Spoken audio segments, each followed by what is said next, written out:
Bom, bom dia. E aí, sua dúvida?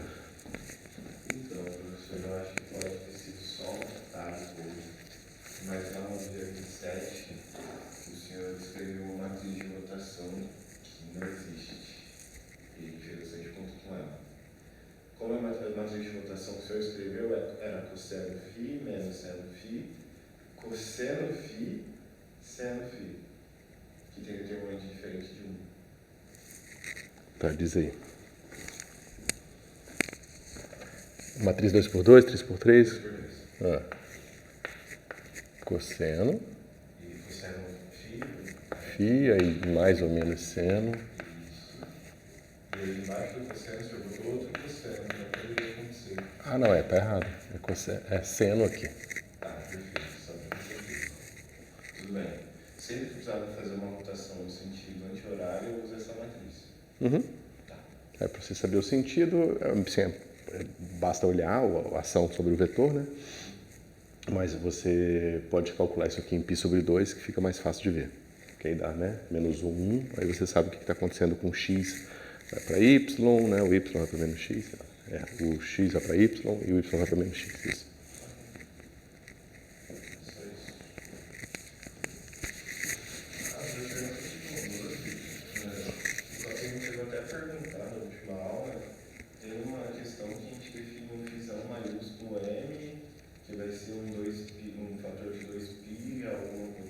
Sobre raiz de 2π exponencial de IMφ. Isso, perfeito. Tem um nome para isso? Para esse termo que a gente está criando? É só É uma base, é a base de Fourier, né? Você viu série de Fourier? Sim. É a base de Fourier. Tá. Então, basicamente, a gente está tentando uma transformada de Fourier? Não, é a base da série de Fourier. Não é transformada de Fourier. As duas coisas estão intimamente relacionadas, mas não são a mesma coisa. E aparece esse fator simplesmente para facilitar as contas. Essa base de Fourier é utilizada só para facilitar nossas contas. Não, parece porque ela é a natureza daquilo que a gente está estudando. Por exemplo, se você encontra uma equação do tipo menos i, o h cortado corta, né? O que na verdade eu ia falar um pouco isso agora. B de φ uma f de φ igual a m f de φ. É claro que a solução desse negócio aí vai ser como? Proporcional exponencial de mφ. Não tem escolha. Não tem, o que eu quero ressaltar é que não é uma questão de conveniência nenhuma. É simplesmente a parte da natureza do que está acontecendo. Tá? Aí aqui não é proporcional, a gente encontra o fator, né, de 1 sobre raiz de 2π, quando a gente impõe que, além de tudo, essa coisa tem que ser normalizada numa integral de 0 a 2π. Então não tem opção nenhuma. No momento que você escolhe estudar os autovetores desse operador aqui, você necessariamente encontra que eles são dados por essas expressões aqui, que o livro chama de φ maiúsculo, mzinho de φ.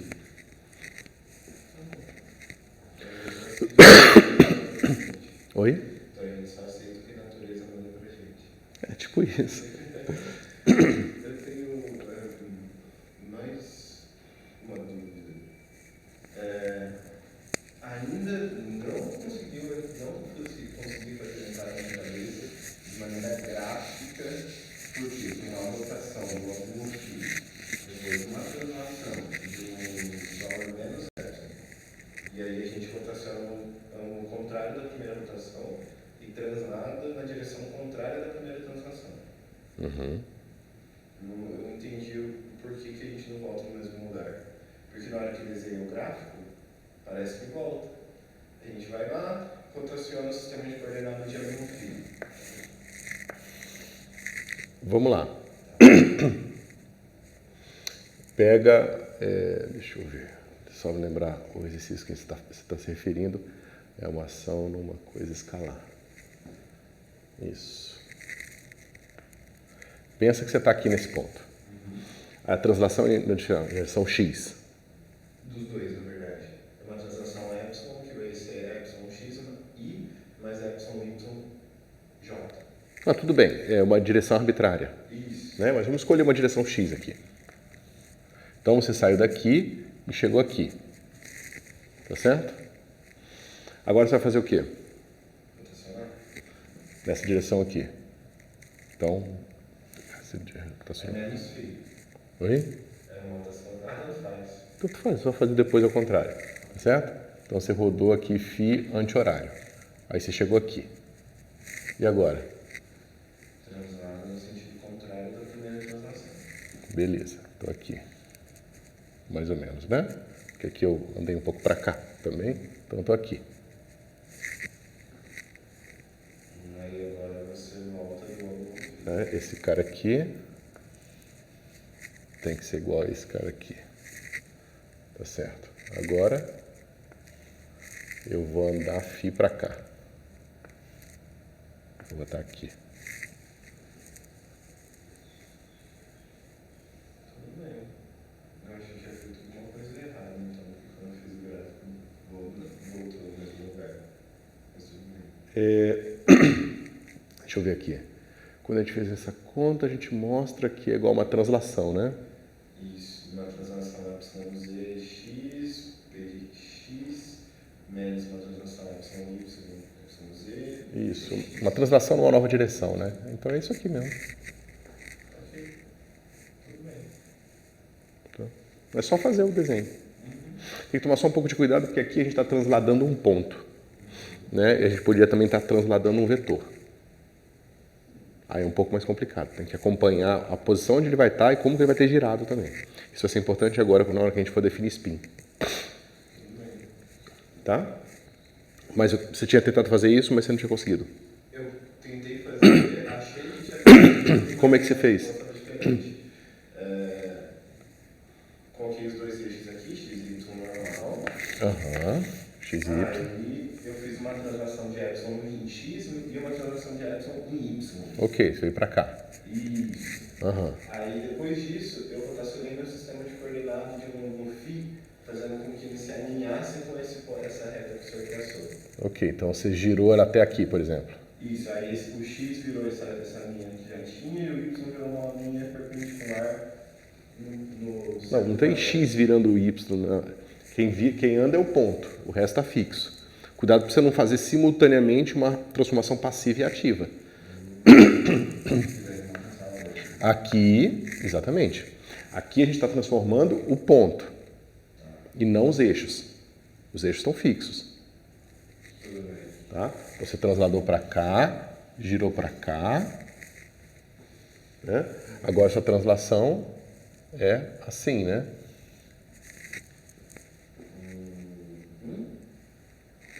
Então, bom, sei lá, não sei se o tamanho vai ser esse, eu acho que um pouco antes, né? Que na hora que eu girei, ela sobe um pouco, né? Então cai aqui mais ou menos. Aqui eu não sou perfeito no desenho ainda, mas é uma coisa assim. Certo? Aí tem uma rotação que não é menos φ, você volta no mesmo lugar. Volta no mesmo lugar. Agora faz uma rotação no menos φ daquele ponto ali. Vou fazer uma rotação para cá. Isso. Uma coisa aqui, mais ou menos. Na outra direção, né? Aqui eu fiz certo? Aqui eu fiz a rotação para cá. Mas peraí. Eu transladei, rodei para cá. Aí transladei de volta, rodei para cá, tá certo, é a mesma coisa. O cara aqui.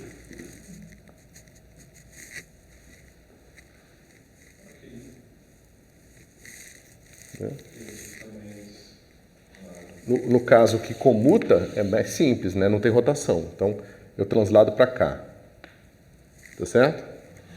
Agora, eu translado para cá. Agora, eu vou aplicar a inversa dessa, de volta para cá. E a inversa dessa, de volta para cá. Voltei para a origem. Aqui eu... É porque eu não consigo fazer rotações e translações infinitesimais. Mas você translada para cá, gira, né? Translada de volta, vendo que é a mesma coisa que eu fiz agora, de volta para cá e gira para cá. Então, necessariamente não comuta. Então, eu estava fazendo esse... Eu acho que eu já sei até o que ele tinha feito e por que tinha dado errado. Esqueceu quando eu girar, ele vai vir um pouquinho para trás. Então, acho que a hora que estava na translação, a gente estava fazendo voltado no mesmo Ah, você estava fazendo, tipo, ele voltar para cá. Isso, só que... Aí a rotação estava fazendo voltar para cá? Como que você fazia? Então, não sei, é porque daí eu esqueci que vai um pouquinho mais para trás quando você faz a rotação, né? Então faz sentido como o transandar ele vir também mais um pouco para cá, né? Isso. Então acho que era isso, então, não sei. É porque se você pensar aqui, né, o círculo faz assim, né, uma hora ele se aproxima daqui. Então, toda vez que você gira, você perde um pouco aqui, né? Você perdeu esse pedacinho aqui. Então, é esse pedacinho que sobrou aqui. Mas isso é importante, pessoal. Façam isso mesmo. Isso é um excelente exercício que vocês estão fazendo, tá? Porque mapear esse conceito matemático abstrato a coisas práticas, você vai passar o resto da sua vida se lembrando desses desenhinhos toda vez que você pensar sobre isso, entendeu? Então, é importante. Principalmente porque eu sei que eu encho o saco de vocês de repetir essas coisas, mas eu acho muito legal o fato dessas coisas super avançadas que a gente vai ver durante o curso estarem associadas a coisas que você pode ficar girando o caderno, sabe, na sua casa e desenvolvendo intuição. Fica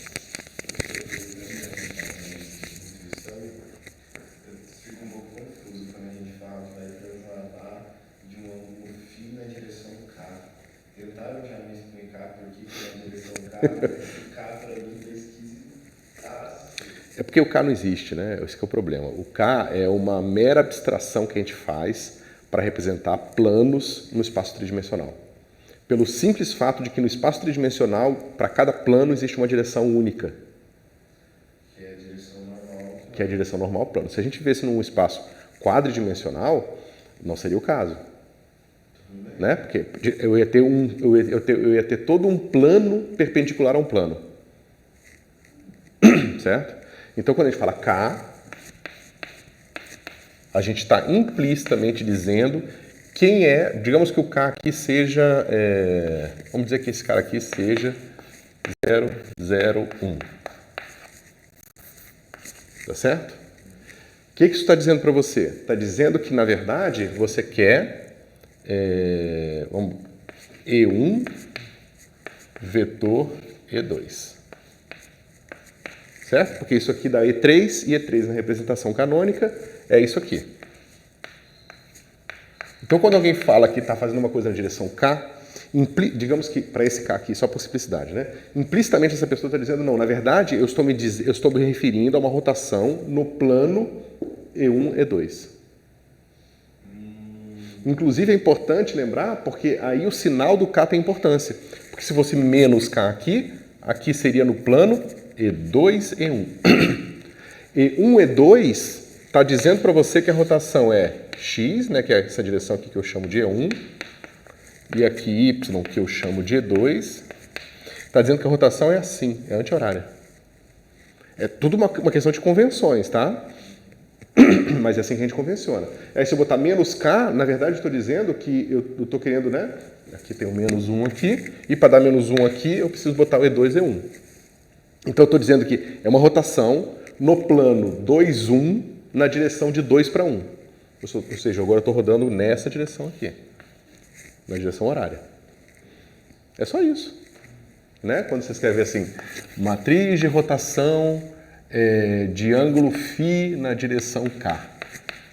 É isso que essa notação quer dizer. Aí você pode construir a sua matriz de rotação baseada nessa informação aqui.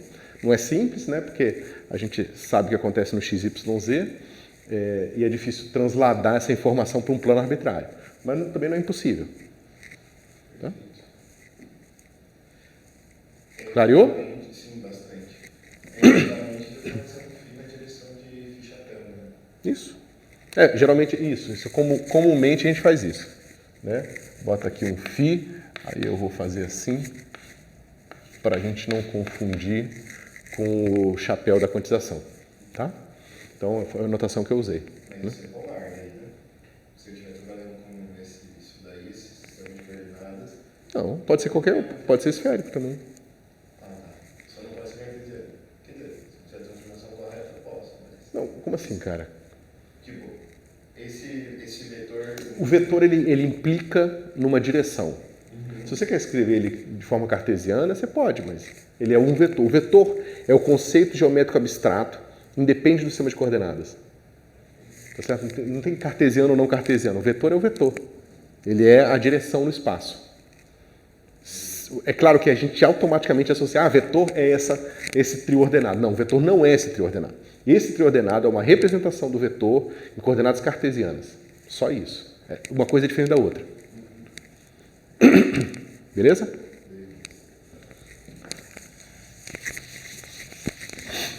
Então, quando vocês estudaram lá o átomo de hidrogênio, vocês viram o seguinte. Você tem o número quântico principal, N, você tem o momento angular total, L, e você tem o momento angular na direção Z, M.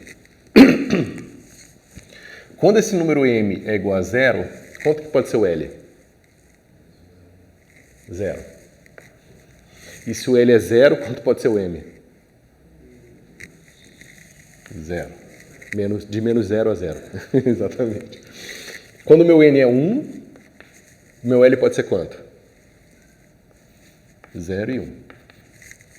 Nossa, entre o N e L, eu só lembro da entre o L e o M. L é menor ou igual a M.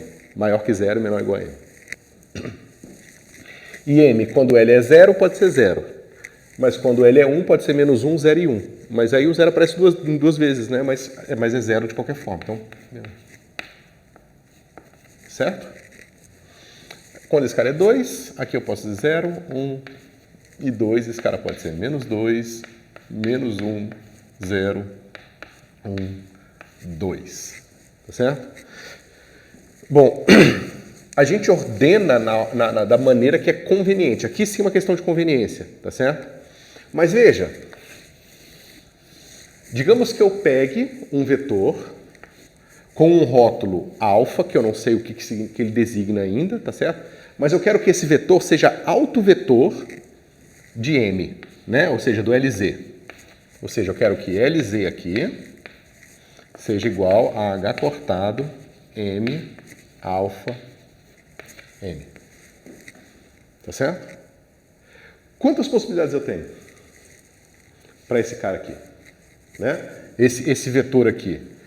Ele vai formar... A gente sabe que esse operador é degenerado, no sentido que os autovetores dele não determinam unicamente a base.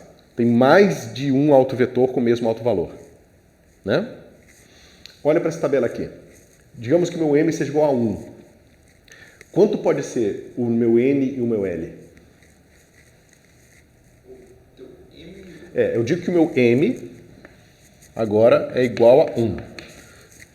Quanto pode ser o meu N e o meu L? Meu N, ele vai ser menor que infinito e maior ou igual a 1. Todos esses N's aqui. E o meu L? Mesma coisa, né?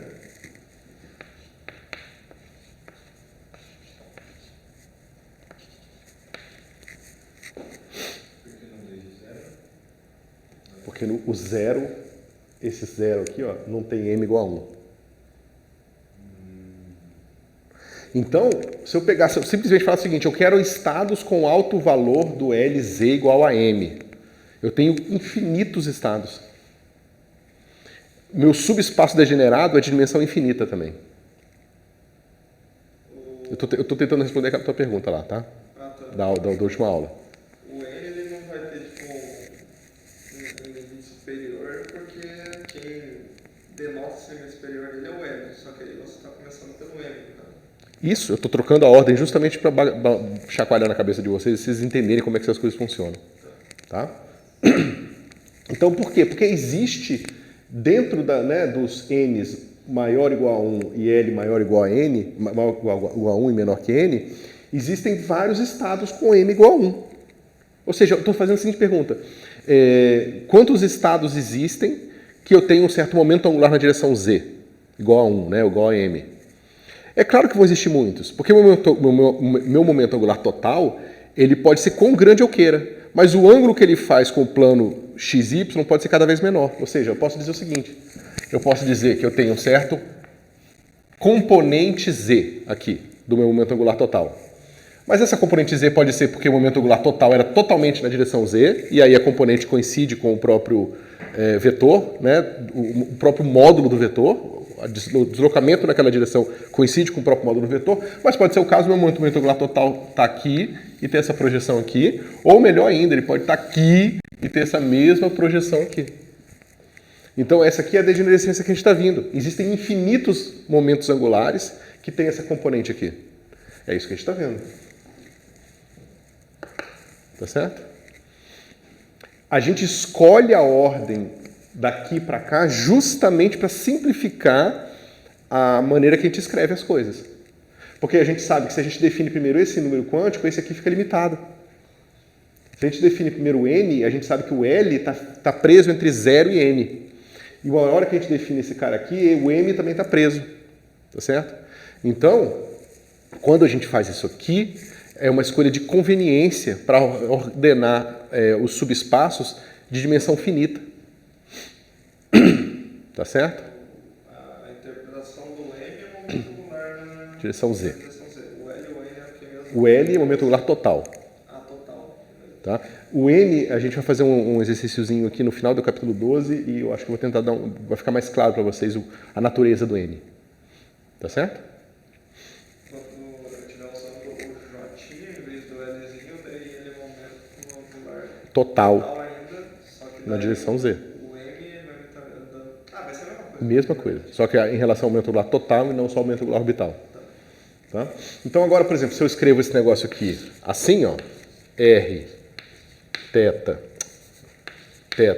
φ, LZ, alfa, M, isso aqui vai ficar menos IH cortado, dφ, a gente fez essa continha, nessa função de onda aqui, alfa, que é um conjunto de rótulos indeterminados ainda, M, tá? R, teta, φ, certo? E a gente sabe que a gente quer que esse cara aqui seja autovetor em M só. Então isso aqui tem que ser igual a H cortado, M, φ, alfa, M, R, teta e φ. Tá certo? Mas a gente pode resolver essa equação diferencial. Ela é simples, é uma equação diferencial só para o φ. Tá certo? Mas o que acontece aqui, tem que tomar cuidado, que essa equação diferencial ela vale para qualquer valor de R e teta. Então, basicamente, o que a gente vai descobrir é que φ, alfa, M, de R, teta, φ, tem que ser proporcional a uma outra função, alfa, M, de R, teta, exponencial de I, M, φ. É só resolver a equação, é super simples, tá certo? Mas aqui, ó, o rótulo do φ vai depender do alfa e do M. Tá certo? A gente sabe que no fim, no caso do átomo de hidrogênio, esse alfa é uma certa combinação desses dois números aqui. Tá certo? Mas veja, do ponto de vista da equação diferencial, esse negócio sobrevive aqui sim. Tá certo? O que a gente vai fazer é que a gente vai falar o seguinte: como eu tenho esse conjunto de operadores H, L2 e LZ, né, eu posso escrever claramente L, eu vou pegar essa equação aqui, ó, e vou aplicar L2 dos dois lados, tá? Então, aplico L2 dos dois lados e esses caras aqui todos comutam entre si, né? O comutador de qualquer um deles aqui é igual a 0. Tá certo? Então, o comutador desses caras é 0, então eu posso aplicar o L2 ali, eu comuto ele com LZ, vai ficar assim, LZ, L2, alfa M, igual a H cortado M, L2, alfa M. Tá certo? Mas veja, se... Né, e aqui eu corrijo, eu tentei fazer essa explicação na outra aula de cabeça e falei umas coisas que estão erradas. Tá?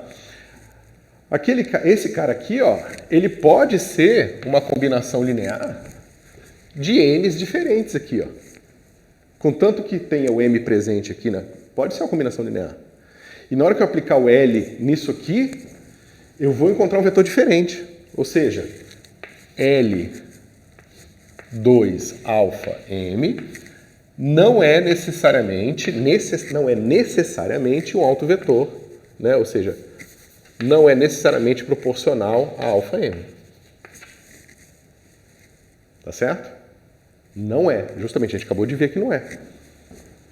A gente pode ver se o M for igual a 1, se o meu M for igual a 1, o meu alfa 1 pode ser, por exemplo, 1, 1, 1, e pode ser... Eu escolhi o caso que só tem uma possibilidade. Vou botar aqui meu N igual a 2, tá? Para facilitar. Pode ser o 2, 1, 1, mais o 2, 2, 1. Tá certo? Na hora que eu aplicar meu L2 aqui, ó, na hora que eu aplicar o meu L2 aqui, em alfa 1, aqui eu vou encontrar H cortado, que multiplica, né? H cortado ao quadrado, que multiplica 1 vezes 1 mais 1, vezes o 2, 1, 1, mais H cortado ao quadrado, que multiplica 2 vezes 2 mais 1. 2, 2, 1. Que é um novo vetor, tá vendo? Porque mudou aqui a razão. Aqui eu vou ter 2 e aqui eu vou ter 2 vezes 3, 6. Né? Ou seja, isso aqui vai ser igual a H cortado ao quadrado, 2 vezes 2, 1, 1, mais 3, 2, 2, 1. Vocês entendem essa conta que eu estou fazendo? Você pegou ali o M igual a 1. Isso, eu estou pegando o M igual a 1. Ó, eu tenho esse cara aqui e tenho esse cara aqui. Ó. Por que você não incluiu o zero, não? Oi? Por que você não incluiu o zero mesmo? Só para você, porque aí no caso valor para L, eu vou colocar um zero. O zero onde que você está perguntando? No L, porque eu poderia ter o valor. É porque o zero não pode ter M igual a 1. O M vai sempre de menos L a L. Tá? Então veja, esse cara aqui, ó, é claramente um vetor diferente desse aqui. Aqui esse cara aqui tem um coeficiente 1 e esse cara tem um coeficiente 1. Aqui tem 1, aqui tem 3. Tá certo? É uma combinação linear diferente. Então esses caras aqui, eles não são necessariamente autovetores do L2. Tá certo? Mas eu posso escolhê-los como sendo autovetores do L2. Eu posso escolher. Eu vou dizer... A minha base é a base que é simultaneamente autovetor de um, do outro. E ela pode ser porque eles comutam. Tá certo? Se ele não comutasse, aí a gente não necessariamente conseguiria encontrar as bases comuns. Mas como eles comutam, foi o que a gente discutiu lá no comecinho, a gente pode fazer essa imposição. Então não é que essas coisas, essas definições todas são obtidas naturalmente. São opções que a gente está... São coisas que nós estamos escolhendo. Tá certo? Então, se você faz essa imposição aqui, aí você pode dizer, não, meu índice gama vai ser meu índice alfa vai ser um índice gama com um índice L. A hora que eu fizer essa imposição, eu vou dizer, não, eu quero que esse cara aqui de fato seja autovetor. Certo? E vai ser um autovetor com alto valor, porque eu sei quais são os possíveis, L, L mais 1. Agora eu vou chamar esse alfa aqui de um novo gama, que eu ainda não determinei, L. Né? Gama, L. E aí eu estava fazendo esse exemplo lá no quadro da minha sala, eu percebi que eu estava fazendo o mesmo símbolo com rotações diferentes, ou seja, alfa, gama e L. Parece a mesma coisa. Tá? Então você faz essa opção aqui. Tá? Aí você inclui no seu rótulo o L da sua escolha. Agora você impôs, não, esse cara aqui é simultaneamente autovetor de um e de outro. Mas quando eu fixo L e M, ou seja, eu falo que o meu L é igual a 2 e meu M é igual a 2 também. Quantos N's eu tenho possíveis? 2, 3, 4, 5, 6, até infinito. Eu tenho todos os N's possíveis também. Mas, como H comuta com os outros operadores, eu posso escolher ali o meu rótulo gama para fixar o alto valor em termos de energia. E aí pronto, aí a gente vê que não sobra nada, ou seja, a gente encontra uma base bem definida, não degenerada. Tá certo? É isso. Respondeu sua pergunta? Ou não? Está longe ainda? Não, acho que agora já faz sentido. Eu não imaginei que fosse ser tão complexo, mas... Porque é uma questão de uma série de convenções e escolhas, né?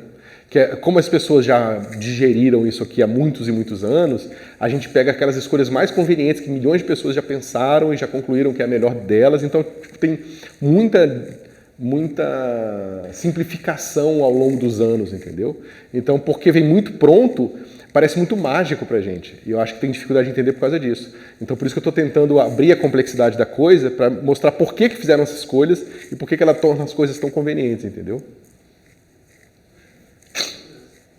Beleza? Vamos então voltar. Pessoal, vocês repararam que nas últimas 2 aulas que eu postei tem legenda? É útil para vocês? Então, não, porque me toma 4 horas. Eu descobri que tem um negócio chamado Whisper, que é do OpenAI, que é aqueles que fez o ChatGPT e tal.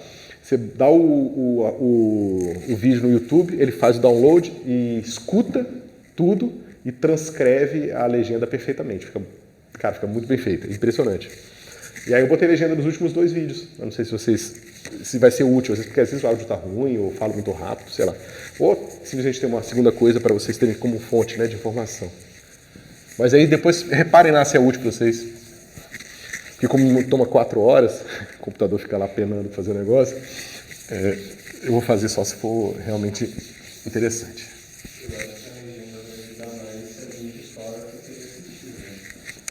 Sim. Levando em consideração que são poucos os cursos de mecânica quântica no YouTube, pode ser que alguém de fora possa investir e aí ajude. Pode ser. Então, tá bom. Eu, pelo menos, eu tive dificuldade em nunca ouvir nas aulas. O vídeo, né, que é ruim. O vídeo, às vezes, dá uma cracada. Um dia, quem sabe, eu consigo um dinheiro da Fundação Araucária, alguma coisa assim, para comprar uma câmera decente para poder filmar as aulas. Principalmente para não ter que ficar carregando meu computador, né?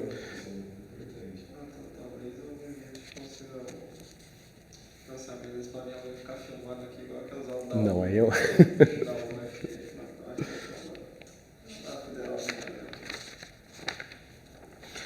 bom. Aí não precisa de tanto recurso assim. Eu não quero virar youtuber, não. Bom, pessoal, então vamos lembrar. A gente estava estudando os limites assintóticos, estudando a estrutura da parte radial da equação, né? Ou seja, a gente está pegando um problema genérico, que depende, né, o potencial depende só do raio, e a gente estava tentando entender a estrutura dessa parte radial da equação, estudando as equações diferenciais. A gente fez uma mudança, lembra? A gente tinha nosso R de L, que a gente escreveu como sendo U e L sobre R. Lembram? Né? E a gente viu que a equação diferencial para esse negócio era assim, ó, dl aplicado em U e L vai ser igual a energia vezes U e L. Tá certo? Lembrando que esse operador diferencial ele é assim. Menos H cortado ao quadrado, 2mr, D2, vou botar parcial, D2 dr2, mais VR, mais L mais 1 sobre 2mr, massa reduzida, né? R quadrado, H cortado ao quadrado, U L igual a E U L. Tá certo? Bom, a gente fez o limite para zero. Aí quando a gente faz o limite para zero, né, a gente pode estudar esse negócio aqui. A gente falou, vamos fazer o limite para zero no caso em que o meu VR é menor do que L vezes L mais 1, né, sobre R quadrado.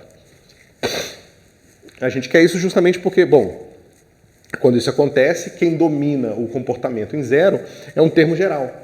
Então a gente pode estudar as situações mais gerais possíveis, contanto que esse cara aqui caia mais rápido do que R quadrado.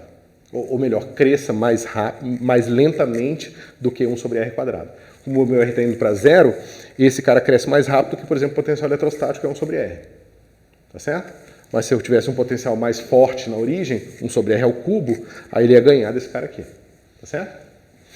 E aí a gente fez o estudo, a gente viu o que poderia acontecer, a gente resolveu as equações, a gente viu que esses U's aqui têm termos do tipo U e L proporcional a R elevado a L mais 1. Né? Porque justamente quando esse cara aqui vai para 0, por mais que eu tenha esse termo aqui com E, com energia, esse cara aqui vai sempre ser... Eu vou sempre ter um R pequeno o suficiente para que esse termo vença da energia, ou seja, seja maior. Então eu posso desconsiderar a energia e ter o comportamento geral aqui. Exceto no caso em que L é exatamente igual a 0, aí eu preciso ver o comportamento desse cara aqui. Tá certo? Então foi basicamente o que a gente viu na aula passada. Aí a gente começou a falar do caso do comportamento no infinito. E o comportamento no infinito, o que acontece? Esse termo aqui vai para 0. Geralmente a gente tem um potencial localizado, né? E aí esse cara aqui vai para 0 também. Tá certo? A não ser que você tenha um potencial que cresça lá no infinito. Aí é um pouco diferente. Mas vamos considerar pelo menos inicialmente uma coisa que não é muito mal comportada lá no infinito. Então, nesse caso... Espera um pouquinho, deixa eu só ver se eu falei... Eu falei disso aqui, aí a gente falou do caso constante. Isso. Aí eu falei do caso no infinito. No caso no infinito, o que acontece é que eu vou ter o V pequeno, eu vou ter simplesmente essa coisa aqui, menos H cortado ao quadrado sobre 2 massa reduzida, D2 dR2, U EL igual a E U EL, certo? Bom, o que acontece aqui?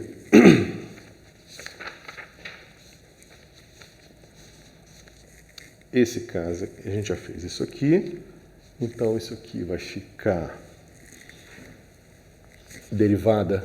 Eu já vou, esse cara aqui é uma função só de R, eu vou escrever já assim, D2 U EL dR2 vai ser igual a menos 2 mR E sobre H cortado ao quadrado, tá certo? UEL.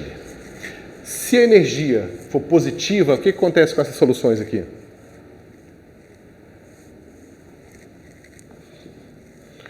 O EL, em geral, vai ser proporcional a uma coisa do tipo exponencial. Aí eu vou chamar aqui K, eu vou definir como sendo raiz de 2mR E sobre H cortado ao quadrado. Tá certo? Então, lembrando desse cara aqui, eu vou ter uma coisa assim, né? Esse cara vai ficar mais KR, né? Um A mais BKR. Desculpa, vou botar módulo aqui. Tá certo? Agora, se isso aqui, se E for maior que 0. E se E for menor que 0, o que acontece?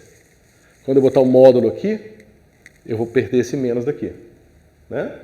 Para eu escrever E negativo em termos do módulo, ele tem que ser assim. Né? Quando eu fizer, então, eu perco esse menos aqui. E agora, o que acontece? Eu tenho essa exponencial o quê?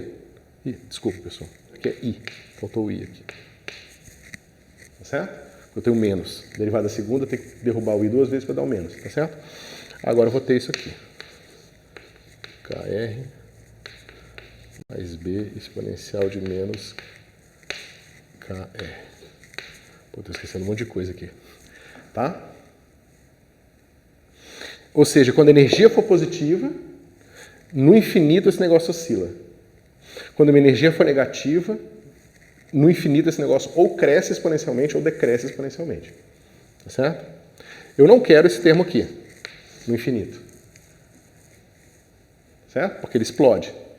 Eu não vou ter uma função de onda de quadrado integrável, então meus operadores não estão bem definidos, nada funciona. Então eu tenho que jogar fora essas soluções aqui. Sobra só essas aqui.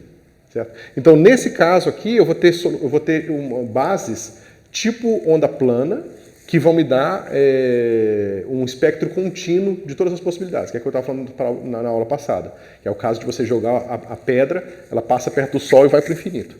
Tá certo? Não tem um estado ligado ali.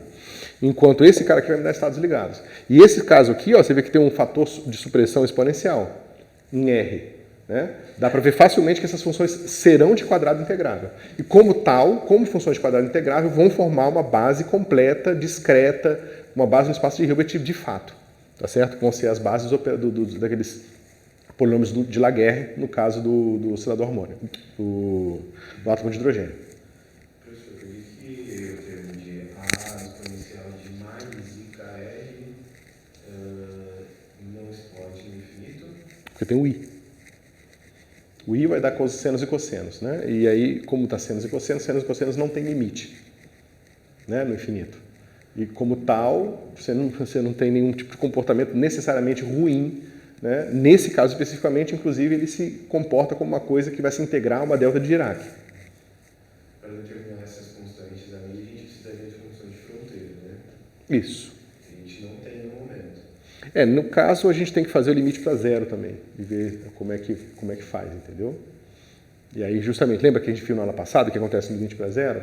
Pode ser constante, não pode ser constante, o que acontece? Tal. Então, a gente tem que fazer os dois limites e colar essas duas coisas. Mas aqui, isso tudo vai depender especificamente do potencial. Aqui eu só estou mostrando para vocês como fazer o estudo assintótico geral. Qualquer problema de simetria esférica de uma partícula em 3 dimensões pode ser resolvido ou pode ser pensado por esses passos que eu estou dando para vocês aqui. Tá certo? Não quero especificar num potencial, né, dado. Então é isso. Então esse cara aqui vai dar tipo uma partícula livre, tá? Tipo uma partícula, não é exatamente livre porque ela tem uma influência de um potencial, mas ela não entra num estado ligado, tá certo? E aqui é um estado ligado. Você vê que o estado ligado tem energia negativa, tá?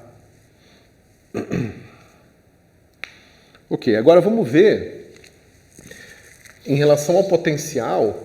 Mesmo nesse caso aqui, ó, ou nesse caso aqui, na verdade a gente vai estudar só, deixa eu ver, a gente vai estudar o caso da partícula livre, por exemplo, o que acontece no infinito.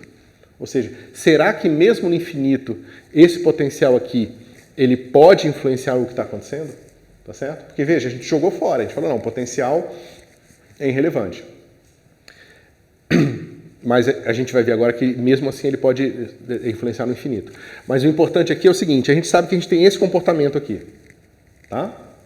A gente sabe que esse comportamento, ele vai ter um K aqui, e se eu disser que esse K é um número qualquer, que eu vou escolher como sendo positivo ou negativo, eu posso simplesmente dizer que o meu U e L de R tem que ser proporcional a um certo F de R exponencial de I KR. Certo? Em geral, eu tenho esse comportamento. Onde eu posso escolher o meu K como sendo mais ou menos esse K aqui. Mais ou menos isso aqui. Certo? Então, eu tenho esses dois tipos de comportamento assintóticos. Tá? O que acontece se eu substituir esse negócio aqui? O que acontece com o termo em que a derivada segunda, essa derivada segunda atua aqui? Vou botar mais ou menos aqui, só para simplificar a nossa vida. O que acontece com a derivada segunda atua aqui? Fica menos k quadrado, o termo que multiplica. Né? Só que k quadrado vai dar isso aqui. 2mr sobre h cortado ao quadrado. Se eu botar aqui, ó, o 2mr h cortado ao quadrado corta. Tá certo? Vai sobrar a energia aqui e eu tenho a energia aqui. Vai cortar. Esses termos vão embora. Então, ao colocar esse termo aqui, eu estou me livrando desse pedaço da equação aqui. Ó. Tá certo? Dá para acompanhar? Beleza. Se eu faço isso, eu posso agora pegar o termo de derivada segunda aqui e o termo que uma derivada atua aqui e outra aqui. Tem um fator de 2. Certo? Vai ficar assim. F, duas linhas, mais ou menos 2i k f', que é o termo que a derivada atua aqui e aqui, tá certo? Menos 2 mr sobre h cortado ao quadrado, vr vezes f igual a zero. Tá? Ou seja, esse termo aqui, derivada segunda atuando no f, é o primeiro. O termo de derivada segunda atuando no f, no exponencial, em que a derivada atua em um e outra derivada atua em outro, é o segundo termo ali. E o terceiro termo é esse pedaço aqui, tá certo? E eu estou supondo que esse cara aqui cai mais rápido que esse. Então eu estou jogando fora esse pedaço. Tá certo? Porque ele cai com sobre r quadrado. E o meu potencial, eu estou dizendo que ele vai cair um pouco mais lentamente com sobre r quadrado. Tá certo? Eu perdi só uma parte. Não tinha que ter algum termo exponencial nessa relação? Eu dividi. Sobra uma exponencial aqui de mais ou menos IKR, e aqui também, aqui também, aqui também. Mas como todo mundo tem a mesma exponencial, eu jogo fora. Certo? Tudo bem até aqui, pessoal? Agora é o seguinte, eu estou fazendo limite assintótico, tá certo? O limite assintótico, você vai pensar o seguinte, a sua f vai ser proporcional a uma série de potência, alguma coisa bem definida lá no infinito, tá certo? Se esse é o caso, esse termo aqui ele vai cair mais rápido para zero do que esse. Tá certo? Porque esse cara tem uma derivada segunda. Então eu estou fazendo uma suposição de suavidade no infinito, tá? Porque imagina uma função que vai para o infinito, em que a derivada segunda vai mais rápido que a primeira. Significa que é uma coisa que oscila super rápido, um negócio complicado no infinito. Eu estou tirando essa possibilidade, tá certo? Então, no limite assintótico, eu vou desprezar esse termo aqui. Para a gente ter o estudo do tipo do comportamento genérico disso aqui, ok? Quando eu faço isso, eu encontro o seguinte, df dr 1 sobre f vai ser igual a menos mais i mr sobre k h cortado ao quadrado vr. Tá certo? Mas isso aqui é derivada do log, né? Deixa eu botar aqui. Isso aqui é dr do logaritmo natural de f. Tá certo? Então eu posso integrar dos dois lados e eu vou obter o seguinte. F de R vai ser igual a... Vou botar um proporcional aqui só para facilitar a nossa vida. A integral desse negócio aqui, né? Porque eu integro dos dois lados, vou encontrar o log do F, aí eu exponencio e encontro exponencial de menos mais I sobre IMR sobre K, H cortado ao quadrado, integral de V de R dr. Tá certo? Olha que interessante. Agora eu estou mostrando que meu limite assintótico, além desse pedaço aqui, tem esse pedacinho aqui, ó, que vai depender do V. Tá certo? Mas vamos ver o que está acontecendo. Se o meu V é uma coisa do tipo 1 sobre R elevado a 1 mais epsilon, ou seja, ele ainda não é o potencial eletrostático, ele vai um pouco mais lento, um pouco mais rápido para infinito do que o potencial exponencial, do que o potencial eletrostático, certo? Ele vai um pouco mais rápido para zero.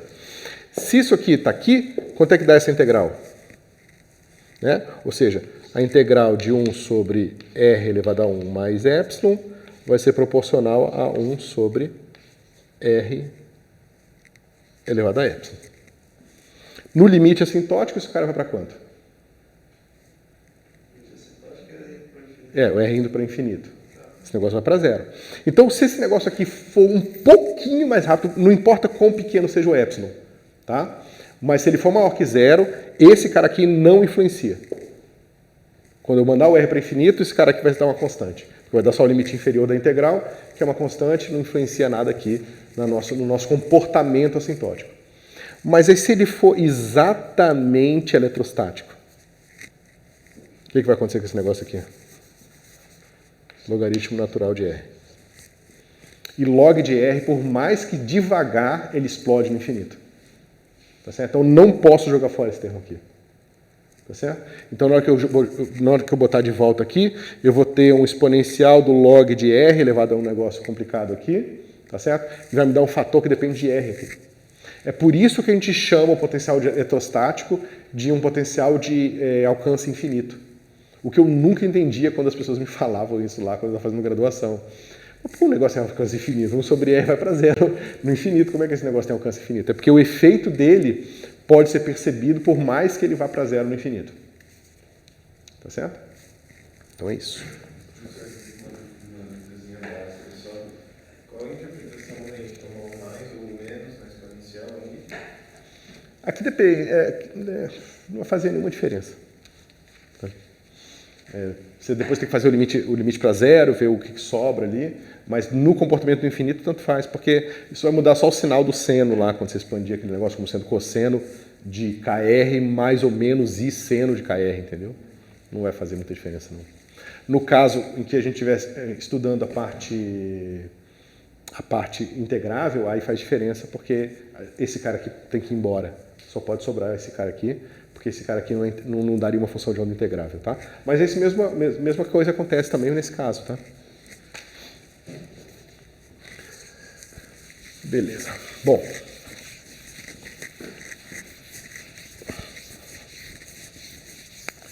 Vamos ver então um exemplozinho. O livro dá mais de um exemplo, tá? De potenciais esféricos, de potenciais simetricamente simétricos por rotação, mas eu vou fazer só o caso. Tá. Então, só fechando isso aqui. Quando a gente tem a função de onda concentrada, tá certo? Com energia negativa, os estados ligados, a gente não tem mais essa opção aqui do A e do B, você tem que fixar esse A, tem que ir para zero, sobra só esse termo, tá certo? E aí no fim, eu tenho o que eu já tinha falado para vocês, né? Que eu tinha escrito aqui, mas eu já falei de qualquer forma. Eu tenho funções de quadrado integrável, como tal, são funções que vão formar o espaço de Hilbert verdadeiro, e a gente sabe que vai dar uma base discreta, né? Que é a base dos polinômios de Legendre. Tendo essa energia negativa nessa ligada, tem que dar energia para separar eles? Mas cuidado, porque o que está acontecendo aqui é que o importante da energia é que ela seja limitada por baixo e não que ela seja positiva, entendeu? Então, em princípio, eu posso sempre somar uma constante na minha energia. Eu tenho se pegar a mecânica clássica, se você sair da relatividade geral, você sempre tem a liberdade de somar uma constante na sua energia. Não vai fazer nenhuma diferença no seu problema, entendeu? Como você tem essa liberdade, você pode pegar qualquer energia. Digamos que você começou o seu problema com uma certa escolha de energia zero, tá certo? Aí você descobriu que os estados ligados têm energia negativa. Você soma essa energia negativa, a menor energia negativa possível que você pode ter, você soma ela em módulo na sua energia e agora a menor que você vai ter é zero. Quer dizer o seguinte, você tem uma certa newtoniana aqui, você pode somar aqui uma constante E0 nela. Tá certo? Se você soma isso aqui, o que acontece com essa equação de Schrödinger? Se a sua nova newtoniana nova, é essa aqui. O que acontece com a sua equação de Schrödinger? Vai ter uma constante a mais, né? Vai ter, né? Você vai ter um IH cortado, dt, de psi igual a H novo psi. Tá certo? Se você tiver aquele pedacinho extra ali, o que acontece? Eu não sei o que acontece quando aplicar uma constante no estado. É constante vezes uma identidade sempre, né? Então fica o próprio estado.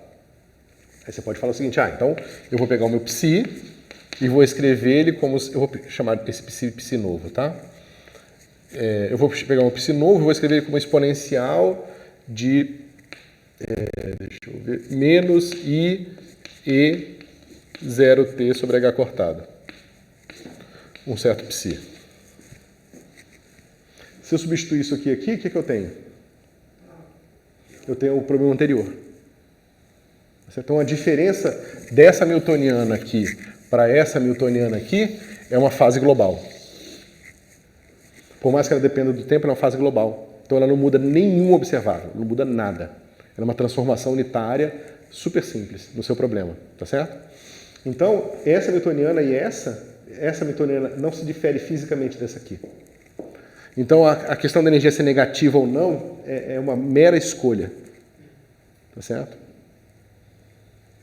O que é importante, na verdade, o que eu acho que é mais surpreendente e fisicamente interessante é o fato de que existe um pedaço do espectro do operador que é discreto e um pedaço do espectro do operador que é contínuo. E o pedaço discreto está associado a estados ligados e o pedaço contínuo está associado aos estados livres. Certo? Então, essa é a parte da quântica, da mecânica quântica, que veio resolver tantos problemas, né, que a gente teve lá no começo do século passado. Justamente porque o espectro discreto ele resolve justamente a la Planck o problema do corpo negro, né, a aberração do ultravioleta, né, o catástrofe do ultravioleta, assim por diante. Tá certo? Mas isso aqui é importante ter em mente.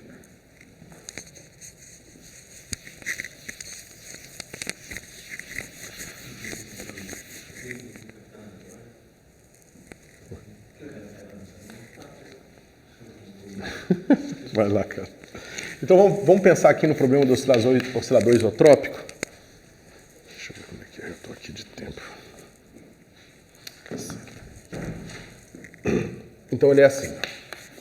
P1, o P certo ao quadrado, sobre 2 MR, mais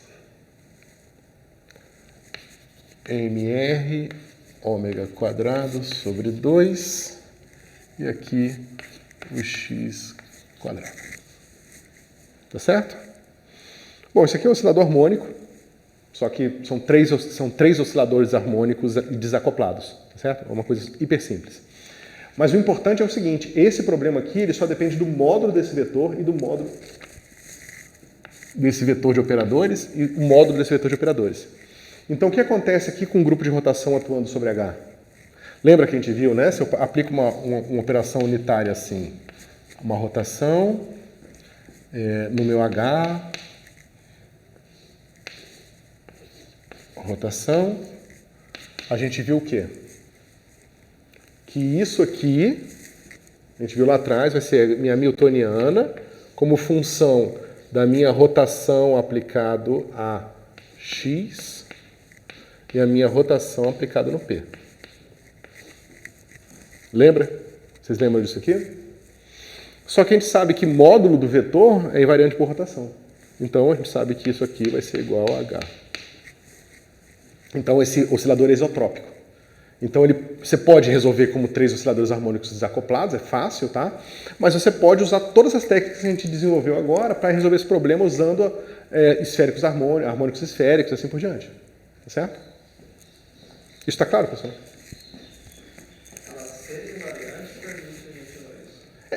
A gente pode sempre usar, mas no caso que ele é invariante, o uso é mais conveniente, porque a gente sabe que aquela parte toda, uma coisa se desacopla da outra. Porque o fato de ser invariante mostra, né, isso aqui está mostrando para a gente que L I qualquer comuta com H. Como comuta, eu posso usar o meu LZ e o meu L2 como base, como meu conjunto de operadores que comutam com H, que formam uma base completa. Então, para definir, é uma maneira de definir a base completa. Por mais que eu poderia usar simplesmente Px e x quadrado, Py e y quadrado, e Pz e z quadrado para resolver o problema do oscilador harmônico com um operador de criação e aniquilação, só que três conjuntos de operadores de criação e aniquilação. Certo? Então, esse é um problema conveniente, porque você consegue resolver dessa maneira mais simplificada, em termos dos operadores de criação e aniquilação, e eu aconselho tentar fazer isso, e resolver assim também e comparar essas duas coisas.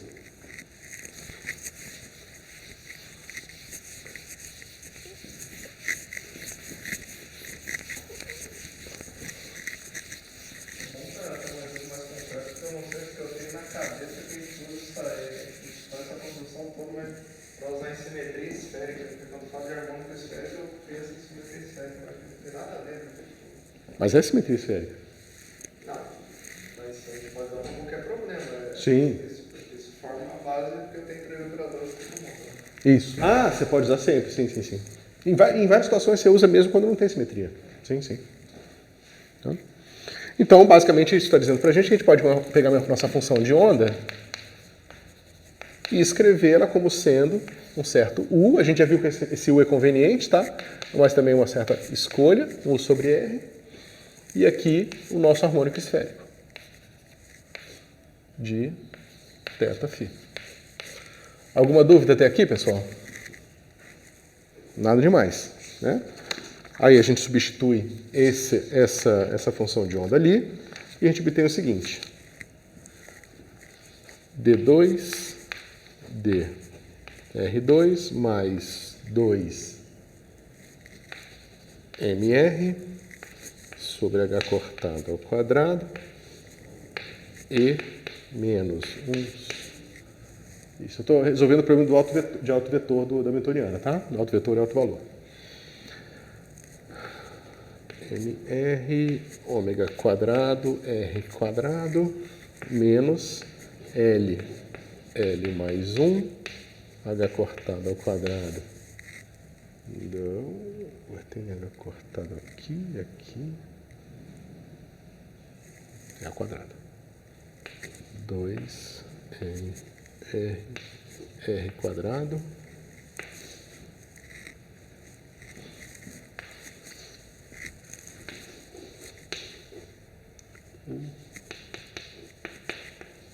tá certo? Deixa eu ver se eu não fiz nenhuma besteira.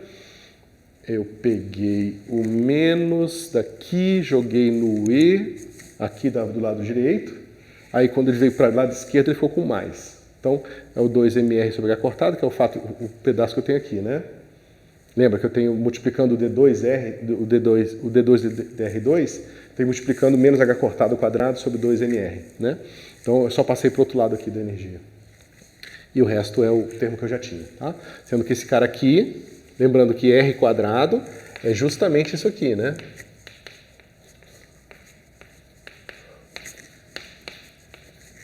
Aplicado aqui numa função de onda, né? Que seja x, y, z ou r θφ, é igual a r quadrado. Tá certo? Por isso que eu tenho esse termo aqui, que é esse pedaço aqui. Tá certo? É porque eu sou preguiçoso. Tá? Foi mal. Tá certo? Então, por isso que eu tenho esse termo aqui. Deixa eu ver se eu não perdi mais nada. O menos eu passei para dentro, ficou aqui. Aí o sobre R ficou aqui. Esse cara já tem o termo de H cortado, tá lá. Isso. Tá certo? O senhor pode só dar uma ideia geral da importância desses harmônicos esféricos, desse termo de harmônicos esféricos, YR? Ele vai dar essa parte da dinâmica relacionada ao momento angular da função de onda, né? Então, ou seja, se você vê que é uma barreira que a presença do momento angular, ele está dizendo que faz com que a função de onda seja suprimida na origem. Você tem tipo um potencial que empurra a função de onda para longe da origem, que é natural que você espera de um estado com momento angular grande. Quanto maior o momento angular do estado, você espera que esteja relacionado à função de onda que esteja a uma coisa girando, então a probabilidade de estar perto da origem é cada vez menor. Tá certo? É assim que eu interpretaria fisicamente. O que acontece com esse negócio aqui? Que agora o importante a gente ver é o seguinte. Deixa eu ver se faltou algum termo. Só um segundo. A diferença do oscilador isotrópico é que o que acontece com o meu potencial aqui, ó, no infinito? Explode, né? Então, quando eu fizer o limite assintótico dessa equação aqui, esse termo aqui vai dominar sobre todos. E o que acontece com a solução dessa equação aqui no limite assintótico?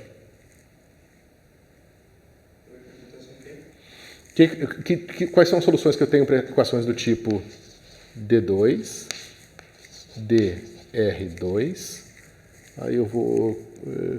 Tá certo isso aqui? Tá.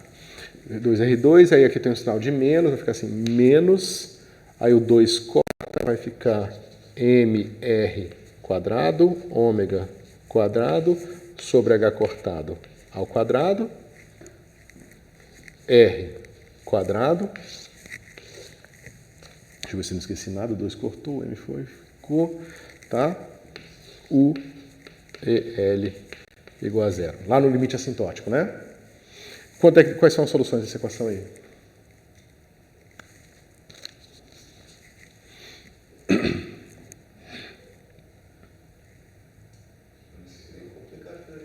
É complicado de fazer de cabeça.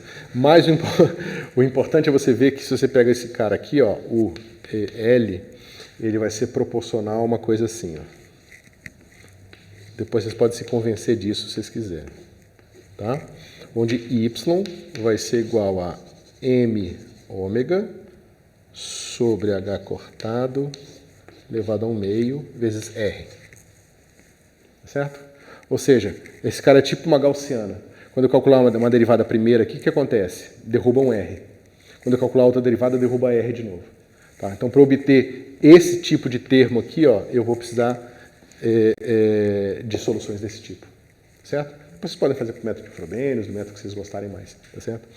Mas isso aqui é fácil de se convencer.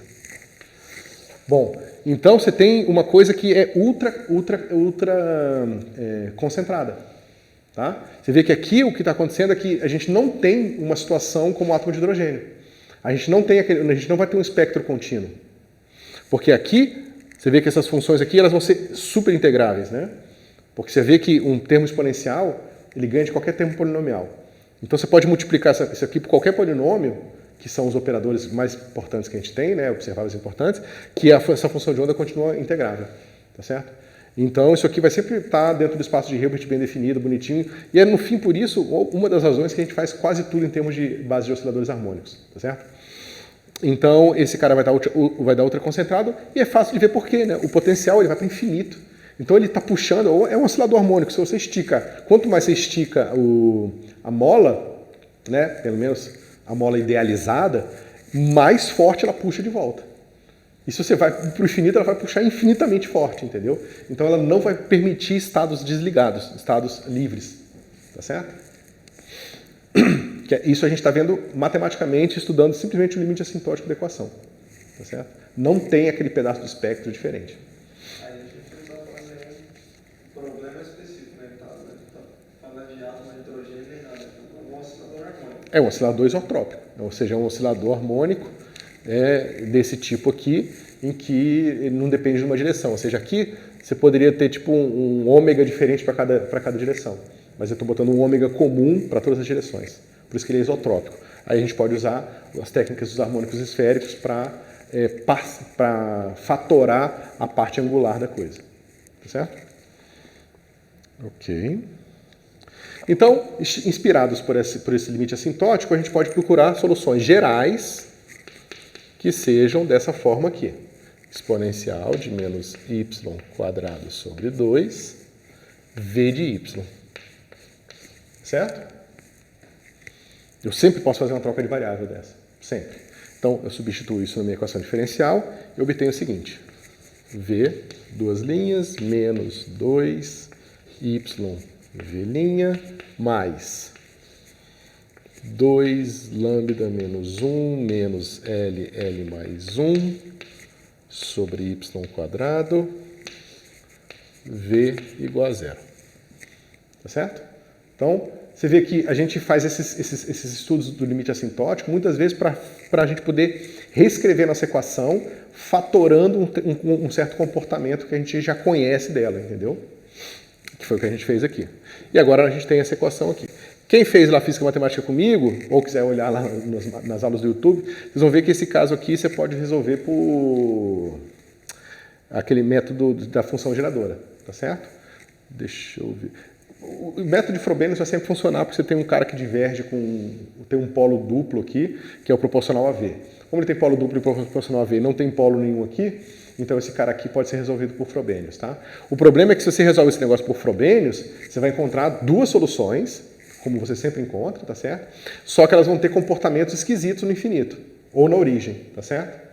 E aí você vai ver que você vai ter que escolher autovalores especiais, deixa eu ver, isso, onde o nosso lambda, que eu esqueci de escrever, é igual a E sobre H cortado ômega, certo?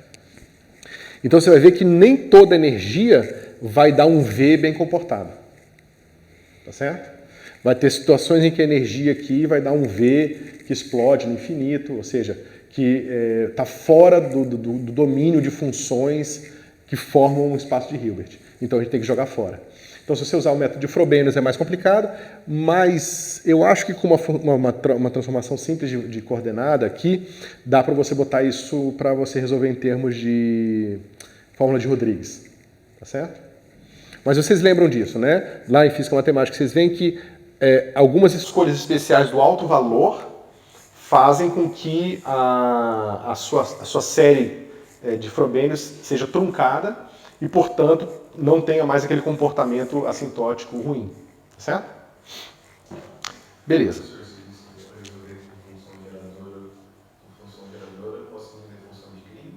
Não. Lembra, quando você tem... Deixa eu ver aqui. Quando você tem uma equação diferencial de segunda ordem, cujos coeficientes são polinômios simples de ordem 2, ordem 1 e ordem 0, então você pode usar o método da fórmula de Rodrigues. Aí você consegue encontrar uma fórmula de Rodrigues que vai te dar as soluções polinomiais dessa equação. Porque essa equação vai ter soluções polinomiais e não polinomiais. As polinomiais você encontra automaticamente usando a fórmula de Rodrigues. Tá certo? Aí tem que lembrar, tem que ver todo o curso, né? A parte de Sturm-Liouville, de autovetores, autovalores, toda aquela brincadeira que aparece lá, tá ok? Mas o importante aqui é que esse lambda ele não é livre, justamente porque eu quero comportamentos de V que me deem funções de quadrado integrado, tá certo? E aí quando eu faço isso, eu descubro que isso me leva, né? Quando eu faço essa escolha em lambda, eu descubro que minha energia tem que ser igual a 2K mais L mais 3 meios. Certo? Onde K pode ser 0, 1, 2 e assim por diante. Certo? Ou seja, é essa escolha aqui, quando eu botar esse E nesse lambda e colocar aqui, aí eu vou encontrar soluções bem comportadas para ver. Ok? Por que isso aqui é importante?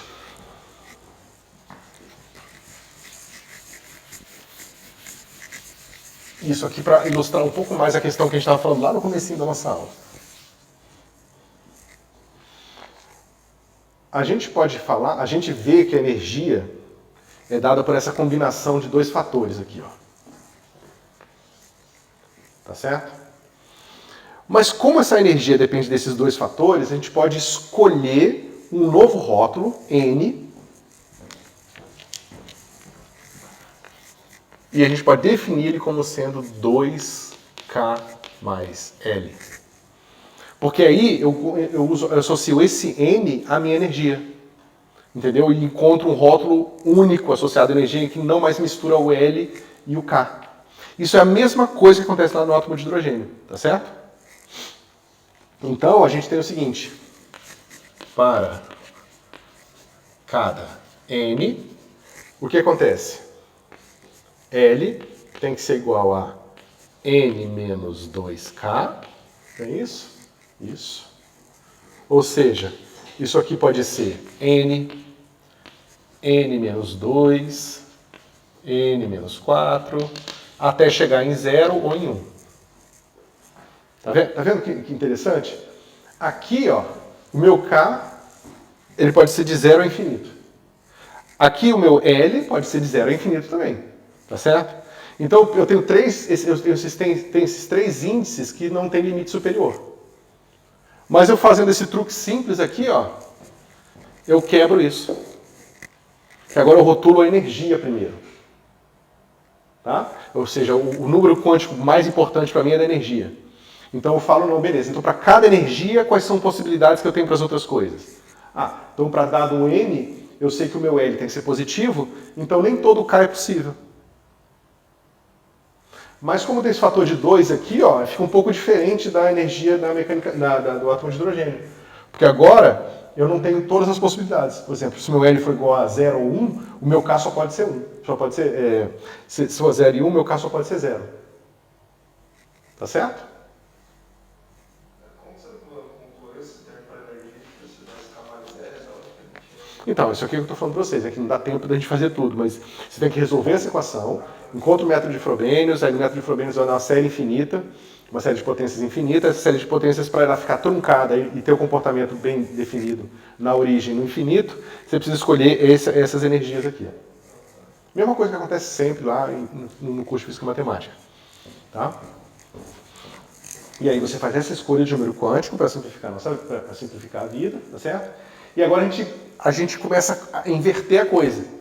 A gente, em vez de contar, igual eu fiz no começo da aula, para dado n, quais são as outras possibilidades? Não quero isso. Para cada n, quais são as possibilidades? A gente inverte a maneira de pensar na coisa, tá certo? Só porque é mais conveniente. Ok? Aqui sim é uma questão de conveniência. Então a gente acabou de ver isso. Eu fixo primeiro meu n. Agora, eu sei que meu L é positivo. Se meu L é positivo e eu fixei meu N, eu tenho que ver quais possibilidades de K que eu tenho aqui dentro. E são essas aqui. Mas o senhor disse que o L tem que ser positivo. É. Mas o K também. O K também. Eu tô confuso. Então, se esses dois caras têm que ser positivos, e eu fixo meu N, eu tenho possibilidades específicas para L. Certo? É isso aqui, ó. Um número positivo, um outro número positivo, digamos que esse aqui seja 10. Então meu K pode ser 0, aí meu L é 10. Né? Se o meu N for 10 e o meu K for 1, meu L é 8, e assim por diante. E eu ainda tenho a possibilidade de 10 e o meu K igual a 5. Tá certo? Só que eu não quero pensar em termos de K, eu quero pensar agora em termos de N e L. Então basta que eu tenha a seguinte regra. Dado um N, eu tenho esses L's. Que vai n-2, n-4, até chegar em 0 ou 1. Tá certo? E pronto. Agora eu tenho aqui minha tabelinha. N, L e M. Para n igual a 0, L só pode ser 0 e M só pode ser 0. Para n igual a 1, o meu L só pode ser 0, o meu M só pode ser 0. Para o meu L igual a 2, meu L pode ser 0 e pode ser 2, né, que a gente acabou de ver aqui. E esse meu M pode ser menos 2, menos 1, 0, 1 e 2. Tá certo? E assim por diante. Então você vê que tem um tipo de espectro e uma relação entre a energia e o momento angular bem diferente do átomo de hidrogênio. Tá certo? E é isso, pessoal.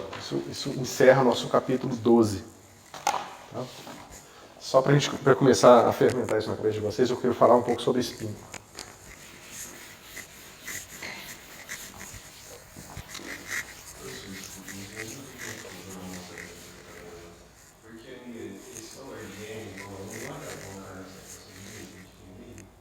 Isso, para n igual a 1. Veja bem, vamos lá.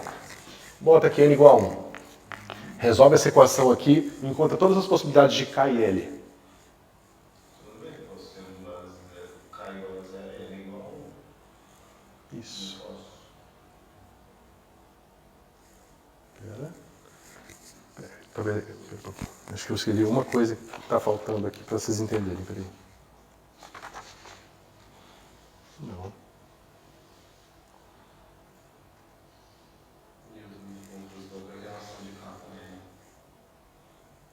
Ah, desculpa, não, é claro, o meu K ele vai ser igual a 0, só pode ser igual a 0 aqui nesse caso, quando meu N for igual a 1. Eu escrevi errado aqui é 1. Menos 1, 0 e 1. Obrigado. Eu fiz errado isso aqui. É porque começa em N, né? Eu simplesmente não usei a fórmula que eu mesmo escrevi. Então vai em N, que já é 1, e depois eu vou subtraindo até chegar em 0 ou em 1, mas já chegou em 1 porque era 1, tá certo? Tá, obrigado. É isso mesmo. A gente deduz o L sabendo o valor de N e L, né? A gente deduz o? A terceira coluna, o L. Ah, é porque o N a gente já sabia lá de partida, né? A gente pega o L e todos os possíveis L's e vai de menos L a L. Foi a primeira coisa lá que a gente viu lá atrás, né? Esse cara aparece para a gente para o Rodrigues aqui na nossa TV. Tem uma interpretação física para ele, que eu estou considerando, ou ele só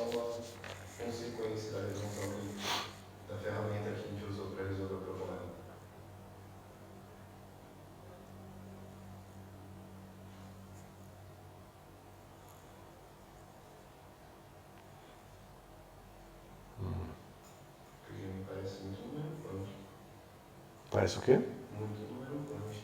Mas é um número quântico. O K. Também. Só que não tem um nome específico pra ele. É porque não é tão simples nesse caso, mas deixa eu tentar falar para você. Se você resolve o problema de uma corda numa caixa, tá certo?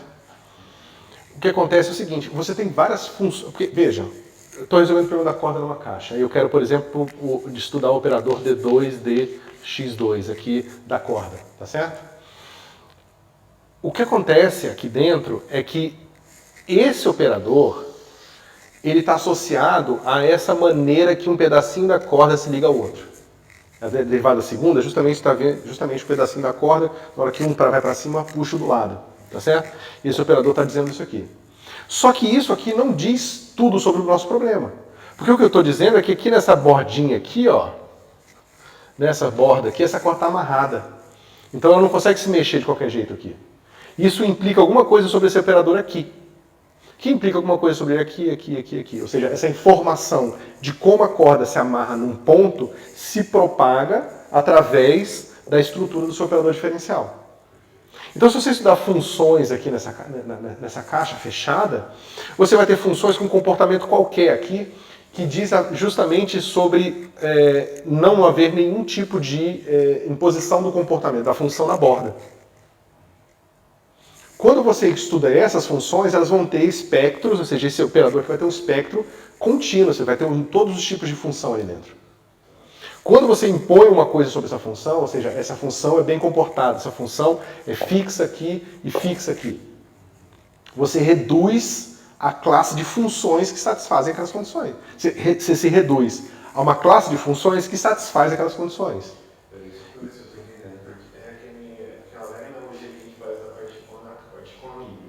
Não sabe tratar uma partícula livre que não tenha fronteiras. A gente sabe. Tratar com ela dentro, é porque eu tinha na minha cabeça que, por exemplo, se eu só tenho uma partícula livre assim, e num potencial nulo, e aí eu vou trabalhar com ela, as possíveis funções de estado que vão descrever ela, se eu não tiver as funções de fronteira, eu não consigo ter isso bem definido. Porém, o que eu posso fazer é montar uma fronteira definida, calcular tudo usando condições de contorno dentro dessa caixa, que as fronteiras vão dar para a gente, e aí eu mando essas fronteiras para o infinito. Você está misturando duas coisas. Tá. De fato, eu não posso trabalhar com problemas sem fronteiras bem definidas. Então, por exemplo, se eu falo funções de quadrado integrável, eu estou dizendo que a fronteira é no infinito, mas estou dizendo que minha função é de quadrado integrável, então eu estou falando alguma coisa sobre o que está acontecendo com ela lá no infinito. Tá certo?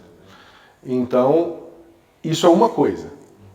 Ou seja, um operador diferencial em si, ele não se define totalmente. Ou seja, você não fala de inversas, você não fala de um monte de coisa se você não der, além do operador, a fronteira. Tá certo? Um outro problema é, quando a sua fronteira é no infinito, o seu operador tem espectro contínuo, tá certo? E a base do seu operador, as bases dos seus operadores, não vão formar bases do espaço de Hilbert. Vai se formar bases no espaço mais complicado que o espaço de Hilbert, que é o espaço de Hilbert equipado, onde tudo fica mais complicado. Para evitar isso, porque fisicamente a gente supõe que seja a diferença seja imperceptível, a gente pode fazer numa caixa, porque aí as condições são de suporte compacto, tá certo? E, portanto, vão dar um espectro contínuo, discreto para a gente, e assim, então, bases contáveis, ou seja, no espaço de Hilbert, aí eu mando minha caixa para infinito. Entendeu? Supondo que eu não estou perdendo termos nem ganhando termos ao fazer isso. Tudo bem. Tá certo? Tá certo? Ou seja, o operador diferencial sozinho, ele não se define unicamente. Ou melhor, não define unicamente sua inversa. Tá? É um pouco mais delicado que isso. E aí o nosso CAI tem a ver com os modos de vibração dessa corda. Exatamente. Ou seja, como que a condição de fronteira se traduz na classe de funções possíveis. E essa classe de funções possíveis está associada a um espectro discreto. Então, quando eu digo que eu estou resolvendo o problema do átomo do um oscilador isotrópico, ou seja, eu amarrei uma bola numa mola, mas essa mola ela pode girar em qualquer direção. Quando eu resolvo esse problema quântico, eu obtenho esse espectro aqui, e aquele K ali de Frobenius, ele vem da imposição da função ser bem comportada. Ou seja, da função ser de quadrado integrável. Ou seja, eu quero descrever probabilidades. A minha imposição de que a função de onda descreve probabilidades e, portanto, precisa ser integrável, que me leva ao espectro discreto. Então, o problema, a mecânica quântica, ela resolve o problema do espectro discreto e assim o átomo de hidrogênio, a estabilidade dos átomos e tal, ao dizer que a descrição física é feita a partir de uma função de onda que tem interpretação de probabilidade. E é essa imposição que resulta no espectro discreto. Porque se fosse só uma função, um campo, que eu não tenho nenhuma interpretação a priori, eu poderia considerar campos que não são integráveis, né? Algumas coisas mais complicadas, certo? E não resolveria, porque eu teria então um espectro contínuo, o meu átomo, o meu elétron ia continuar emitindo radiação, ia continuar colapsando, só que agora uma função complicada, que provavelmente ia atender uma delta de Dirac em cima da origem. E eu ia continuar tendo instabilidade da matéria. Mas quando a gente diz, não, esse negócio é probabilidade, e essa probabilidade, então, ela tem que ser integrável no espaço inteiro, e tem que dar 1. Aí acabou, aí eu limito, aí isso discretiza, isso reduz o espaço das funções possíveis, esse espaço de funções vai estar associado a um espectro discreto, e isso resolve todos os problemas que a gente tem a descrever a natureza. Então, o que entra na nossa definição das orbitais de energia? Por exemplo, porque a gente entende que... Os orbitais não são nada. Os orbitais é uma questão de você estar pegando esse cara aqui, de você pegar esse cara aqui, N, tá? Aí esse cara é uma função de R θ φ, tá certo? E você estuda como é que essa função se comporta, você plota essa função aqui no espaço. Ah, você vê que quando esse cara é igual a 1, esse é 0, você tem uma coisa assim, entendeu? Quando esse cara é 1, esse cara é 1, esse cara é 0, vai ser uma coisa assim. Os orbitais é mais ou menos onde a nuvem de probabilidade tem maior valor. É só isso. Aí os químicos fazem um monte de coisa com isso aí, tá certo? Mas assim, é só uma questão de você plotar a função de onda dos vários níveis de energia do átomo de hidrogênio e ver como que aqueles orbitais se comportam. E vão estar basicamente associados aos harmônicos esféricos, né? Esse cara aqui vai ser proporcional ao YLM. E a parte radial, a função de Laguerre. Tá certo?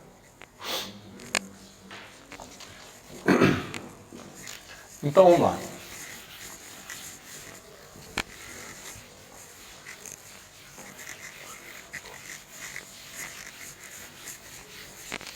Tenho 5 minutos?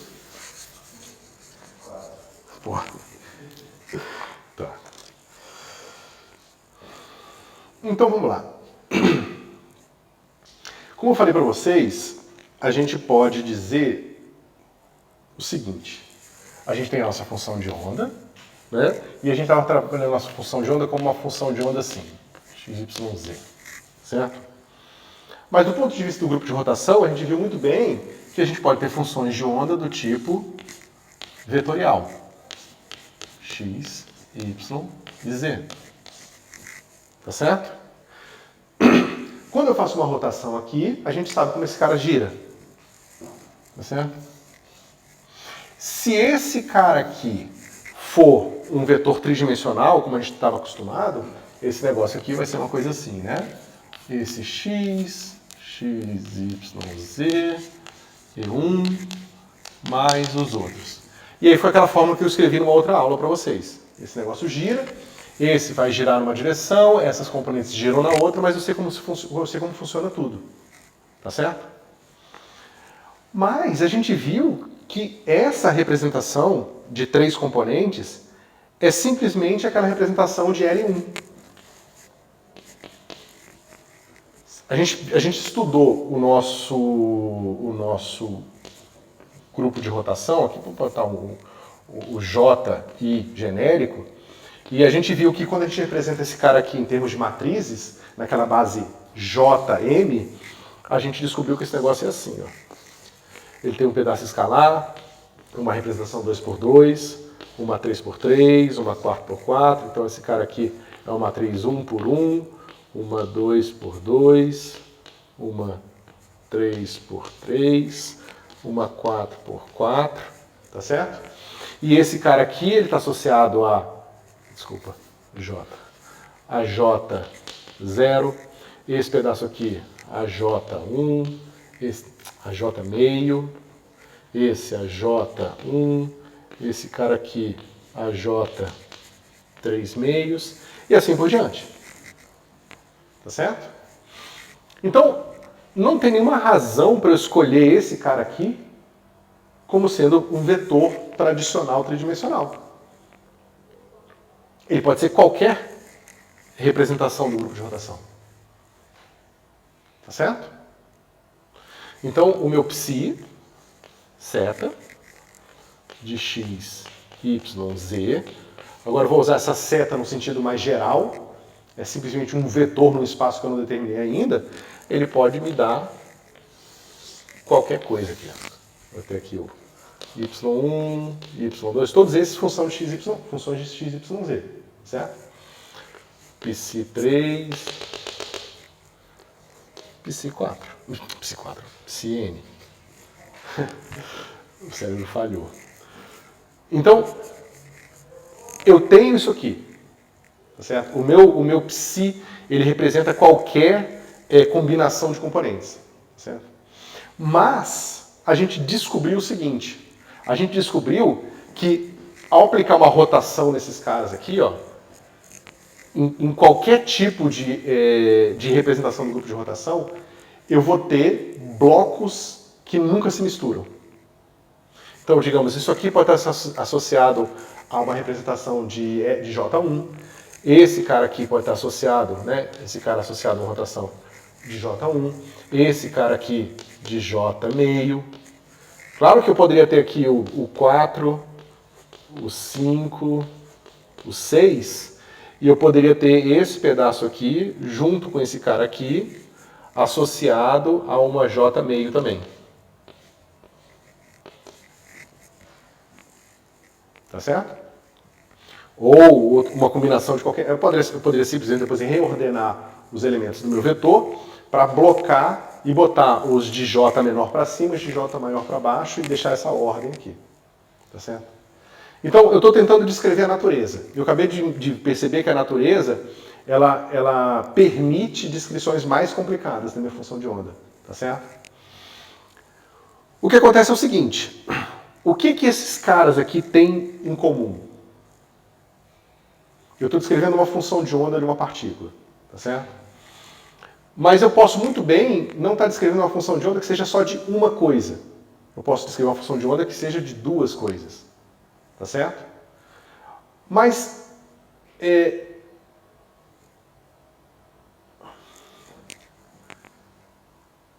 como que eu diferencio uma coisa de outra?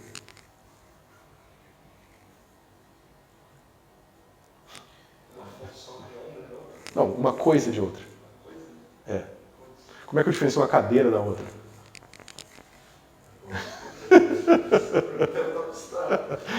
Não, mas é abstrato mesmo. Eu lembro que inicialmente, quando a gente estava falando de partículas idênticas, a gente tinha duas coisas que a gente tinha lá. A gente tinha os estados de energia. Então a gente pode diferenciar duas partículas através das energias que elas têm. Só que daí isso não é suficiente. Então a gente Porque ambas podem ter a mesma energia, ou a energia pode mudar, qualquer coisa do tipo. Aí entra a questão da simetria da função de onda que vai descrever essas partículas. Se for uma... Mas não tem simetria ou falta de simetria por enquanto? Tudo bem. Então, mas a questão é que porque eu acho que eu sei onde você quer chegar. Mas Onde que eu quero chegar? está faltando uma informação que a gente não tem informação suficiente para poder distinguir as partículas e para isso a gente precisa definir uma nova característica para elas. Não. E aí entra o spin. É um pouco diferente disso. Tá. O que acontece é o seguinte, eu digo que esse vetor aqui, na direção z, ele é diferente do vetor na direção y, x?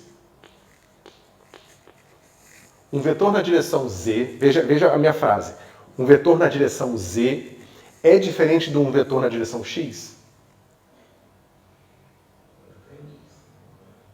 Se tiver pensando no sistema de coordenadas, eles são em direção diferente, mas o objeto eu acho que é o mesmo. Exatamente. Eu não consigo diferenciar os dois porque na minha descrição eu botei um vetor na direção z, um vetor na direção x. E a direção z e a direção x são coisas, como é que se diz, intrínsecas da realidade? Não, né? A realidade diz existem direções. Se o ser humano está a fim de chamar essa aqui de z, aquela de x, a realidade não estaria aí para isso. É uma questão da minha descrição, tá certo? Então, seria bobagem minha eu dizer que esse objeto tem natureza diferente desse aqui. Porque, na verdade, a característica, ela depende da maneira que eu descrevo. Tá? Uma maneira de eu pensar isso é o seguinte, se eu mudo a minha descrição, esse cara pode virar esse e esse pode virar esse. Tá certo? Então, aquelas coisas que se misturam, ou que uma pode ser levada na outra, quando eu mudo a minha mera descrição do meu sistema físico, eu considero que são as mesmas coisas. Tá certo? Repete essa frase aí pra dar uma olhada. Vai ser difícil. As coisas que não se misturam, ou que podem ser transformadas umas nas outras, né? Quando eu mudo a minha descrição, eu não distingo como coisas diferentes. Eu considero que são a mesma coisa. Ou seja, eu não vou dizer que um vetor é diferente do vetor. Ambos são vetores, representam direções no espaço. Só que na hora que eu vou representar direções no espaço, eu vou escolher um sistema de coordenadas, né, que pode representar essas direções de formas diferentes. Tá certo? Então eu dizer que esse cara aqui tem natureza diferente desse cara aqui é bobagem. Porque eu posso dizer, não, pera um pouquinho, mas se eu mudar a minha descrição, um é x, agora o outro é y. Um é z, outro é x, entendeu? Bom, não sei que eu posso cancelar o sistema de coordenadas e fazer ele estar no lugar que eu estava. Mas não muda o fato que, independente, eu posso estar olhando dali, daqui, de lá, eu sempre vou estar vendo que um dá pra cá e o outro dá pra cá. Tipo assim, são diferentes. Tipo, depende dos sistemas diferentes. A relação entre os dois vetores, como dois objetos geométricos, independe da descrição, sim. Mas eu estou dizendo que a maneira com que eu descrevo uma direção, entendeu? Entendi. A questão é que você tem liberdade para escolher como você vai representar aquilo que você Exatamente, exatamente. E se eu dissesse que vetores na direção Z têm naturezas diferentes da direção Y, eu ia ter dificuldade, porque eu ia falar, beleza, mas na hora que eu faço a rotação, agora Y é Z e Z é Y. Como é que essas coisas agora... Então banana virou abacate, entendeu? Não faz sentido eu botar duas categorias diferentes para representar aquela mesma coisa. Entendeu? Aquelas duas coisas. Eu boto tudo na mesma categoria. Entendeu? É a mesma coisa, eu digo que essa cadeira que está aqui, ou se eu faço aqui, a cadeira é a mesma ou é outra cadeira? É conveniente para a gente criar a categoria cadeira, que independe da posição no espaço ou da nossa descrição. Ou seja, isso aqui é cadeira, essa aqui é outra cadeira. Eu poderia muito bem dizer, não, essa aqui é cadeira vista de lado, e essa aqui é cadeira vista de frente, e criar duas categorias. Tá certo? Mas já está confundindo, porque na minha categoria da coisa, envolve o meu ponto de vista da coisa. E do ponto de vista ativo, aí eu diria que a categoria cadeira depende da posição no espaço. Tá certo? Mas como as coisas podem ter várias posições no espaço, minha categoria vai ter utilidade zero. Porque cada elemento do meu conjunto ia ser de uma categoria diferente. Entendeu? Então a gente quer criar justamente essas categorias de objetos que são equivalentes no sentido de que, independe da posição deles no espaço, independe da maneira que eu descrevo eles continuam sendo a mesma coisa. Tá certo? Esses objetos de função de onda aqui, a gente viu que, do ponto de vista da translação, não muda nada. Todas essas componentes aqui são funções x, y, z. E a hora que eu translado, todo mundo translada igual. Todo mundo ganha mais epsilon ali no x, no y, no z. Então, do ponto de vista da posição no espaço mesmo, esses vetores aqui todos são indistinguíveis. Todos os elementos são indistinguíveis. Têm o mesmo comportamento. Tá certo? Aí eu poderia dizer, então, por causa disso, eles representam a mesma coisa, eu não posso separar os pedaços. mas aí entra o grupo de rotação. Opa, mas espera um pouquinho, agora eu vou pegar esse vetor aqui e vou girar. Na hora que eu giro esse vetor, esse cara aqui não se mexe, esse só se mistura com esse, e esse só se mistura com esse, né, esses três só se misturam entre si, vamos dizer que isso aqui seja uma representação 1 aqui, esses três só se misturam entre si. Então eu falo, então pera um pouquinho, eu vou chamar isso aqui de um tipo de partícula, esse de outro tipo de partícula e esse outro de outro tipo de partícula. Claro que a gente vai descobrir que existem outras transformações que também podem misturar essas coisas, que vão estar associadas à carga, vão estar associados a outros elementos geométricos que vai nos diferenciar, por exemplo, o próton do elétron. Tá certo? Mas, do ponto de vista simplesmente de spin, a gente cria categorias, justamente por isso que a gente vai criar partículas de spin 0, partículas de spin 1, partículas de spin 2. Porque partículas de spin 2, elas vão ter duas componentes, tá certo?